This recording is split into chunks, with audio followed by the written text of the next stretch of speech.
day 3 3ရက်မြောက်နေ့ဗီဒီယိုတင်တဲ့3ရက်မြောက်နေ့ပါနော်ဆိုတော့ကျွန်တော်တနေ့ကိုဗီဒီယိုတစ်ပုတ်စူးစမ်းပြီးတင်သွားမယ်ဒါကဒီ consistent ပေါ့နော်ကိုလောက်တာတနေ့တစ်ခုလောက်သွားတယ်ဆိုတော့ pattern ပြအောင်ကျွန်တော်လောက်တာပါဒီနေ့ကတော့ကျွန်တော်ဘာအကြောင်းပြောချင်လဲဆိုတော့ကျွန်တော် AI အနေနဲ့ပတ်သက်ပြီးတော့ကျွန်တော်ပြောချင်တယ် developer တွေက AI နဲ့ပတ်သက်ပြီးတော်တော်လေးကို impact ဖြစ်တယ်အဲ့ဒါကကျွန်တော်တို့စဉ်းစားလိုက်လို့ဆိုရှင်ဘာနဲ့တူလဲဆိုရှင်အရင်တော့ကျွန်တော်ဗဘဲဖူတွေနဲ့တူတယ်အရင်တော့ရွာတိုင်းမှာလမ်းတိုင်းမှာဗဘဲဖူတွေရှိတယ်လူချင်းနဲ့ဓာတ်တို့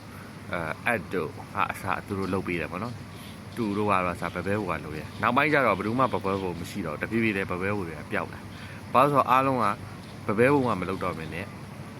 ကျွန်တော်ဒီဆက်တွေနဲ့ထုတ်လာကြတယ်နော်ဆက်တွေနဲ့ထုတ်လာတော့ဆက်တွေကပိုပြီးမြန်တယ်ပိုပြီး quality ကောင်းတယ်ပိုပြီးမြန်မြန်ဆန်ဆန်ထုတ်ပေးနိုင်တယ် AI လည်းအဲ့လိုပဲဟို programmer တွေကအရင်တော့ကိုယ်တိုင်ရေးပေးမယ်နောက်ပိုင်းကျလို့ဆိုရှင် AI တွေကလောက်လာတဲ့ခြံညာတော့ပို့ပြီးတော့အဆင်ပြေလာမယ်ဒါပေမဲ့တခုရှိတာကစက်ရုံတွေလုပ်လို့ဆိုရှင်ဘယ်လိုတွေလုပ်လဲဆိုတော့အနည်းဆုံးစက်တွေကိုကင်တဲ့လူနဲ့ AutoCAD လိုမျိုး design ဆွဲတဲ့လူတွေ instruction ပေးတဲ့လူတွေလုပ်တယ်အဲ့လိုပဲကျွန်တော်တို့ AI ခင်မှာလဲကျွန်တော်ဒီ AI တွေကို instruction ပေးတဲ့လူတွေ AI architecture တွေကို design ဆွဲတဲ့လူတွေကတော့ရှိနေအောင်ပါပဲနောက်တစ်ခုကကြတော့ကျွန်တော်တို့ဒီ sales ပေါ့ sales ဘိုင်းနေ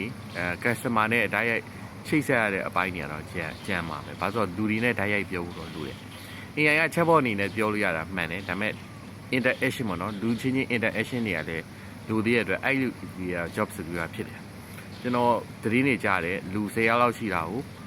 တော်တော်များများဖြုတ်လိုက်ပြီးတော့တယောက်2ယောက်လောက်ပဲထားတဲ့ဟာတွေလည်းကျွန်တော်ကြားတယ်ပေါ့နော်ပြီးတော့ AI ကျူးတွေဝယ်ခိုင်းတယ်လောက်ခိုင်းတာလည်းရှိတယ်အဲ့လိုမျိုး secure ဖြစ်တဲ့နေရာတွေကအဲ့လိုမျိုးလူတွေနဲ့ direct interaction လုပ်ပြီးတော့စကားပြောဖို့လိုအပ်တဲ့နေရာတွေကိုတော့ကြံနေသေးတယ်ဒါပေမဲ့ချိန်ရနေအဲ့ဒါတွေက replace မလုပ်လို့ပြောလို့မရဘူး AI နဲ့စကားလည်းပြောလာတယ်ပေါ့နော်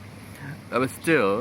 instruction ပေးမဲ့လူတွေ job တွေကတော့ secure ဖြစ်မယ်လို့ထင်ပါတယ်